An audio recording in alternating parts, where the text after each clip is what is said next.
Welcome back, listeners. Ready for another deep dive? Hmm? Today we've got, well, this one's a real head scratcher.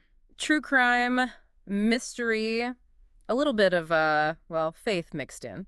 It's the story of Faen and Doug Grant. This one is, well, it's got so many layers. You think you know where it's going, and then bam, another twist. Exactly. So we've got this picture-perfect couple, young family, devout Mormons, right? But then Faen dies, and the circumstances are, well, let's just say they're suspicious. Suspicious is putting it mildly, I'd say. So that's what we're going to try to figure out. Accident, suicide, or something more sinister. We're going to look at it all. So where do we even begin with this one? I mean, when I first started reading about this case, I was really struck by Fane's transformation after she married Doug. Oh, yeah. It's like a complete 180. She became like super devout, spending hours at the temple. Her journals are full of, well, she's talking about these intense religious experiences, Yeah. visions, revelations, the whole nine yards. Yeah. And that's something that's really important to keep in mind. These kinds of experiences, they might seem unusual to, well, to outsiders, but within certain religious communities, they're not uncommon at all. That's a good point. People searching for meaning, connection. They could have these profound spiritual experiences. But the thing is, how do these experiences interact with, someone's mental and emotional state? That's the question. Right, because it's not all sunshine and roses in those journals, is it? She's also writing about these wild mood swings, and there's this almost like a premonition of an early death. Oh, yeah, I know what you mean. She talks about leaving the mortal sphere, like she was preparing for something beyond this life. So, I mean, what do you make of that? Is this a genuine spiritual calling, or is there something darker going on? That's the million-dollar question, right? Like Yeah. trying to understand a language you've never even heard before. Okay. You got to consider the psychological effects of this kind of deep religious devotion. Could manifest in all sorts of ways. I mean, we know there are cases of religious fervor leading to, altered states of consciousness, visions even. So, are we talking about genuine spiritual experiences, or are we talking about signs of mental distress? It's What? like, how do you separate those two things, especially when someone's so deeply immersed in their faith? It's tricky. You have to look at it case by case.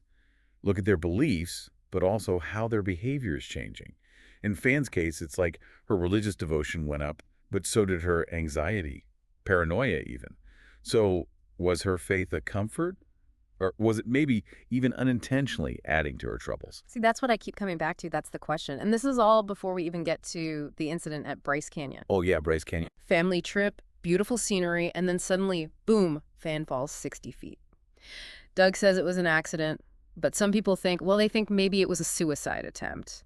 Especially with some of the things Fan did before the trip, arrangements for her kids, it just doesn't add up. No, it doesn't. A 60-foot fall, that's not just a little slip. You got to wonder, was her mental state, was it getting worse? Was this reckless behavior? Or was there something more deliberate going on? It's like trying to put together a puzzle where half the pieces are missing and the ones you do have, they keep changing shape. And we're just getting started because just a few weeks after Bryce Canyon, Faye is found unconscious in the bathtub. And that's when things get really dark. Right, that's when we go from tragic possibility to, well, to potential crime scene. Hmm. That bathtub, that's where it all really hinges. Because it wasn't just that she was unconscious, there was a delay in calling 911. They found medication at the scene, Ambien, a muscle relaxant. And then there's Fane's daughter, Jenna. She remembers Doug warning her, saying her mom might say weird things when she wakes up. What is that about? It's creepy, right? Oh, yeah, definitely adds to the mystery. Were those just mistakes made in a panic? Or was there a reason to cover something up? Exactly. And those medications, sure, maybe they were prescribed, but that 911 call, that weird warning to Jenna, it just makes it feel, I don't know, intentional, like someone's trying to muddy the waters. It's like we're looking through a fogged-up window trying to see what really happened. So many interpretations, so many questions. Makes this case so fascinating, but frustrating, too. So let's recap, shall we? We've got a woman on a spiritual journey, a mysterious fall, a death shrouded in these suspicious circumstances. It's a lot. And all this leads to Doug Grant being charged with murder. And the trial, well, that was a media circus, each side telling a completely different story. Yeah, that's a wild one. So, did justice prevail, or did things just get even more tangled? Mm-hmm. We'll find out after the break. So the trial, right. It was like watching two completely different movies playing out at the same time. Mm. Prosecution saying Doug's this manipulative husband, wants a new life, wants out. Defense is all, oh, he's a grieving spouse, totally innocent, falsely accused. You know the drill. Classic courtroom drama, right.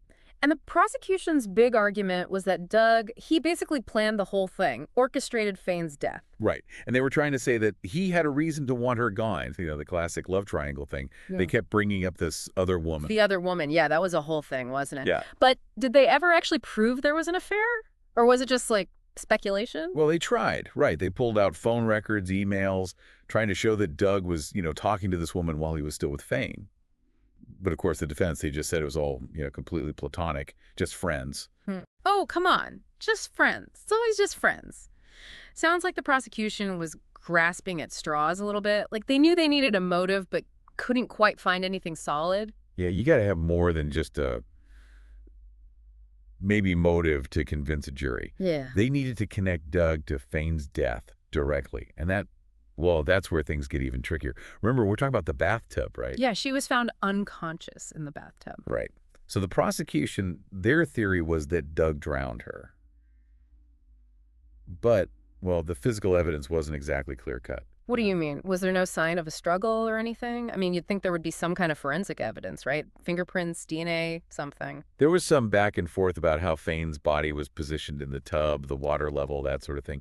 But even the experts, they couldn't agree on whether it really pointed to drowning or not. There just wasn't anything that definitively proved Doug held her under. Okay, so if the drowning theory was shaky, what about the medication they found? We talked about the Ambien and the muscle relaxant earlier. Could that have been a factor? Oh, the prosecution definitely tried to make a big deal out of the medications. Their argument was that Doug, he used them to, basically knock Fane out, make her weak and confused, and then took advantage of that to drown her. They brought in all these medical experts to talk about the effects of the drugs, especially mixed with alcohol, which Fane had that night. So they were saying he drugged her and then drowned her. That was the story they were trying to sell. But the defense, they spun it completely differently. They kept bringing up Fane's insomnia, her anxiety, how those medications were prescribed to help her sleep, manage her stress. And they pointed out that she had a history of, taking more Ambien than she was supposed to, which could explain why she blacked out in the bath. So basically, it's a big he said, she said, with everyone interpreting the evidence to fit their own narrative. No wonder the jury had a tough time with this one. Right. Plus, you throw in those journal entries, Fane talking about her prophecy, leaving the mortal sphere. It just adds another layer of confusion. Yeah, those entries, they were pretty freaky. Like she was predicting her own death. So, I mean, honestly, what do you think? Was she being literal? Or was this, I don't know, a sign of mental instability? Delusions, maybe? That's where things get really messy, right? Yeah. Faith and mental health. Some folks, they say Fane meant exactly what she wrote. She was deeply religious. She believed this stuff. Others, they say, no, this is a sign something was wrong mentally. Maybe her faith, it made things worse, And then you've got the defense saying that Doug, maybe he used that prophecy thing to his advantage. Twisted it around, made it like a self-fulfilling prophecy so no one would suspect him. Chilling thought, right? Someone using someone else's faith to get away with something terrible. But we can't rule it out, can we? Especially when there's so much we don't know about how Fane died. So we've got, what, 3 possible interpretations of that prophecy? Genuine religious belief, mental health struggle, or a tool for manipulation by Doug. And there's bits and pieces that could fit any of those, right? It's a mess. Exactly. It shows you just how hard it is to get to the truth when you're dealing with subjective experiences, what people felt, what they believed. And the evidence, it's all open to interpretation. So where does that leave us? We've got a possible motive, a lot of suspicious stuff going on, but nothing that actually proves Doug killed Faen. This case, it's like a tangled up ball of yarn, and I don't think we're going to untangle it anytime soon. This really makes you think about the limits of our justice system, and human behavior. People, they're complicated. The Doug Grant trial, it's a pretty clear example of how sometimes justice, well, it's not always neat and tidy. It doesn't always get served. And sometimes, no matter how hard we try, we just can't get a clear answer. But even without knowing for sure what happened to Faen Grant, we can learn something from this whole thing. We can look at the evidence, think about how beliefs can affect people, and how complicated human behavior can be. That's what makes these deep dives so interesting. They make you think. It's about embracing the mystery, admitting that we don't have all the answers, and just keep searching for knowledge, even when it's hard. Even when you're not sure where you'll end up, sometimes just looking for the answer is more important than actually finding it. That's a good point. We're going to explore some of those bigger questions, the implications of this whole case. When we come back, stick with us. So here we are. We've gone through all the evidence, the trial, the ups and downs of this whole story, and yet I still feel like we're missing something. Like we're no closer to knowing what really happened to Faen Grant. Yeah, it's frustrating, isn't it? We've got all these tools, all this technology, expert opinions, and sometimes, even with all that, the truth, it just slips away. Doug Grant, this case, it's like I don't know, like a tangled knot. You can pull at it, try to unravel it, but it just gets more tangled. And I think a lot of that comes back to, well, to Faye herself. Her beliefs, her mental state, it's also intertwined, and it's hard to know where one ends and the other begins. Exactly. It's a sensitive area, right? Faith, mental health, you got to be careful how you talk about it.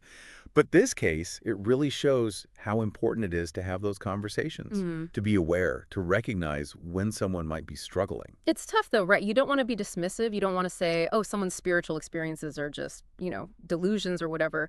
But you also can't ignore the possibility that their beliefs might be, I don't know, connected to some deeper psychological issues. It's a tightrope walk for sure.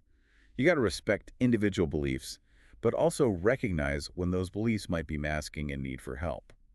That's why it's so important for communities, especially religious ones, to create a space where people feel safe coming forward, where they can talk about their struggles without judgment. That's such a good point, and I hope our listeners are hearing this. If you or someone you know is dealing with mental health issues, especially within the context of faith, please reach out for help. There are resources out there. You don't have to go through it alone. And as a society, I think we need to get better at talking about mental health, educate ourselves, get rid of the stigma, be more understanding, more compassionate. So, looking back at everything we've learned about this case, what do you think? What are the big takeaways? What does it all mean? This whole story about Fan and Doug Grant, what does it say about truth, about belief, about how much we can really understand about other people? It makes you think, doesn't it, about how complicated people are. In court, truth, it's all about beyond a reasonable doubt. But life, it's not always so black and white. Yeah. Sometimes the truth, it's more about what you feel, what makes sense, even if you can't prove it. And belief, that's a powerful thing. It can give you strength, help you through tough times, but it can also be used against you, twisted, manipulated. It can shape how you see the world, how you act. It can even, I don't know, maybe even lead to tragedy. The Doug Grant trial, it's like a cautionary tale, right? Yeah. Reminds us that faith, belief, you got to approach it with a critical eye. Don't just accept things blindly. Ask questions, look for evidence. Be open to the possibility that you might be wrong. Be willing to learn to change your mind. Exactly. Because sometimes the most important thing isn't finding the answer, it's about the journey, the process of searching. That's a good way to put it. Sometimes the questions are more important than the answers. And on that note, I think it's time to wrap up this deep dive. Thanks for joining us, everyone. We'll be back soon with another case, another mystery to explore. Until then, keep questioning, keep searching, and keep an open mind.